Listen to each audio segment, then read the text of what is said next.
र आज चाहिँ है गाइस ट्राफिक ज्यादा भएकोले गर्दाखेरि चाहिँ म स्विगी डेलिभरी नगरेर चाहिँ घर जाँदैछु है। आज चाहिँ ट्राफिक ज्यादा छ त्यसैले चाहिँ गर्नु सकेन र घर जाँदैछु। तपाईँहरूले सोच्दा होला यो बाटो कस्तो हो है, यो चाहिँ हाम्रो सर्टकट बाटो हो। उताबाट चाहिँ जाम भएकोले गर्दा चाहिँ आज म यो सर्टकट बाटो नै जाँदैछु।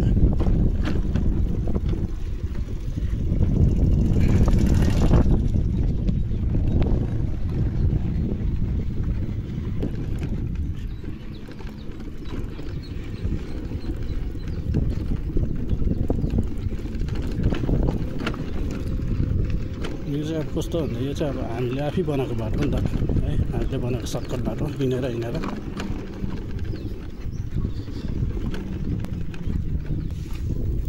चाहिँ बहुतै अप्ठ्यारो छ क्या बाटो, एकदम अप्ठ्यारो बाटो। यो चाहिँ अब हामीले हिँडेर चाहिँ बनाएर मात्र यतिको भएको, नत्र चाहिँ यतिको हुँदैन। अब यहाँनिर त अब भैँसीहरू चढाउन ल्याउँछ नि है। यो बाटो चाहिँ माटोकै मात्रै छ, माटोकै बाटो हो सबै। माटोको बाटो भएर चाहिँ पुरा अप्ठ्यारो। यहाँ पुरै उयोहरू पनि छ, बलुवा माटो चिप्लिने डर पनि हुन्छ।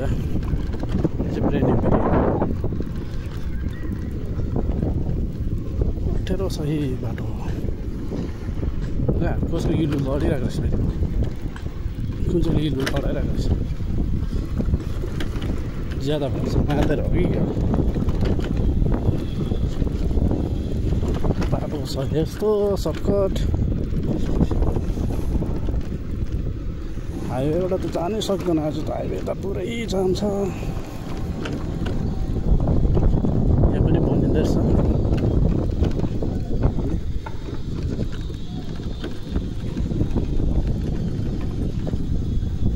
झन्डै लडिने हो फेरि।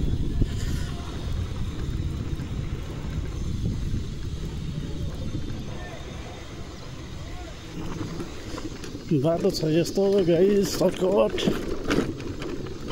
गाउँतिरको अफ भन्दा डरलाग्दो बाटो। यहाँ अगाडि पनि छ एउटा इन्स्टामार्ट, यहाँ अगाडि। म पहिला त्यही इन्स्टामार्टमा गर्थेँ, त्यहाँबाट चाहिँ अहिले मलाई ट्रान्सफर गरेर चाहिँ म उता अर्को जग्गामा छु। यहाँबाट भने त सजिलो थियो नि।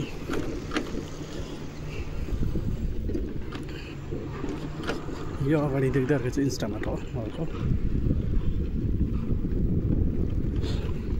यो चाहिँ कचरा फ्याँक्छ र कचरा छ है।